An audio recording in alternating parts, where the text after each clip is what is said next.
பழம்பெரும் நாடக நடிகரான அடடே மனோகர் அவர்கள் இன்னைக்கு காலையில இறந்து போயிருக்காரு அப்படிங்கிற ஒரு தகவல் சமூக வலைதளத்தில் வெளியாகி எல்லோருக்குமே மிகப்பெரிய ஒரு சோகத்தை ஏற்படுத்தியிருக்கு. அடடே மனோகர் அவர்களை எல்லாருக்குமே ரொம்பவே நல்லா தெரியும். ஏகப்பட்ட நாடகங்கள்ல நடிச்சிருக்காரு, சினிமாவில் நடிச்சிருக்காரு, அண்ட் மேடை நாடகங்கள்ல 3500க்கும் மேற்பட்ட நாடகங்களை நடிச்சிருக்காரு. கிட்டத்தட்ட 35க்கும் மேற்பட்ட நாடகங்கள் இவரே எழுதி இயக்கி நடிச்சிருந்திருக்காரு. இவர் எழுதி நடிச்சிருந்த அடடே மனோகர் அப்படிங்கிற ஒரு நாடகம் மிகப்பெரிய ஒரு வெற்றி பெற்றிருந்துச்சு. அதனாலேயே இவர் அடடே மனோகர் அப்படின்னு அன்பா அழைக்கப்பட்டிருந்தாரு. அண்ட் வடிவேல் அவர்களாக இருக்கட்டும், விவேக் அவர்களாக இருக்கட்டும், இவங்க 2 பேர் கூட சேர்ந்து ஏகப்பட்ட படங்கள் பண்ணியிருக்காரு. ஆரம்ப காலகட்டத்தில் ஒரு தனியார் நிறுவனத்தில் தான் வேலை பார்த்து வந்திருக்காரு. ஆனால் சினிமா மற்றும் மேடை நாடகங்களில் இருந்த ஆர்வத்தின் மூலயமா பக்கத்தில் இருந்த மேடை நாடகங்களில் நடிக்க ஸ்டார்ட் பண்ணி அண்ட் ஏகப்பட்ட மேடை நாடகங்கள் இவர் உருவாக்கி கொடுத்திருக்காரு.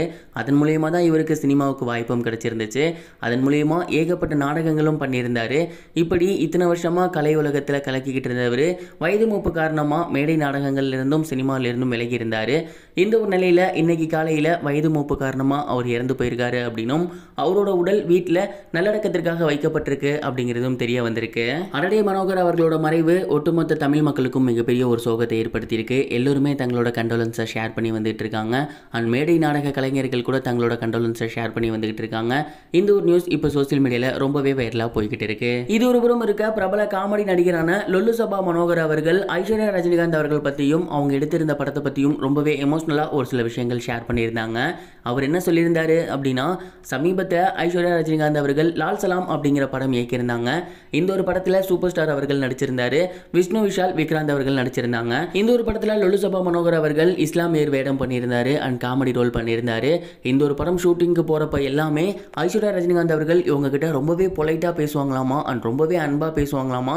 எப்பவுமே சாப்பிட்டீங்களா ஐயா, நல்லா இருக்கீங்களா ஐயா, அண்ட் இப்போ உங்களுக்கு இந்த ஷாட் வைக்கலாமா ஐயா அப்படின்னு ரொம்ப மரியாதையோட தான் பேசுவாங்களா, நடத்துவாங்களாமா. இந்த ஒரு செயல் அவருக்கு ரொம்பவே பிடிக்குமாமா. மிகப்பெரிய சூப்பர் ஸ்டார் அவர்களோட பொண்ணு எங்களை மாதிரி ஆர்டிஸ்ட்டுக்கு இவ்வளோ மரியாதை தரணும் அப்படிங்கிற அவசியமே இல்லை. ஆனால் அதை அவங்க தந்தாங்க. அதை என் லைஃப்பில் நான் மறக்கவே மாட்டேன். அண்ட் எனக்காக காமெடி போர்ஷன்லாம் ரொம்பவே நல்லபடியாக பண்ணி கொடுத்துருந்தாங்க. இதே மாதிரியான படங்கள் வந்தால் கண்டிப்பாக நான் ரொம்பவே நல்லபடியாக நடிப்பேன் அப்படின்னு சொல்லியிருந்தாரு.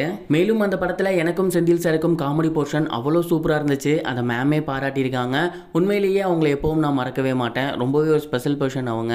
இந்த மாதிரியான படங்கள் தொடர்ந்து நடிக்கணும் அப்படிங்கிறது தான் எனக்கும் ஆசையாக இருக்குது. வாய்ப்புகள் வந்தால் ரொம்பவே நல்லா இருக்கும் அப்படின்னு சொல்லியிருந்தாரு. லொல்லு சபால இருக்க எல்லாருமே கண்டிப்பாக எல்லாராலையுமே கொண்டாடப்படக்கூடியவர்கள் தான். ரொம்ப ஒரு நல்ல காமெடி நடிகர்கள். ஆனால் பெரும்பாலும் எல்லாருக்குமே ஒரு நல்ல சான்ஸ் கிடைக்கல அப்படிங்கிறது தான் மிகப்பெரிய ஒரு உண்மை.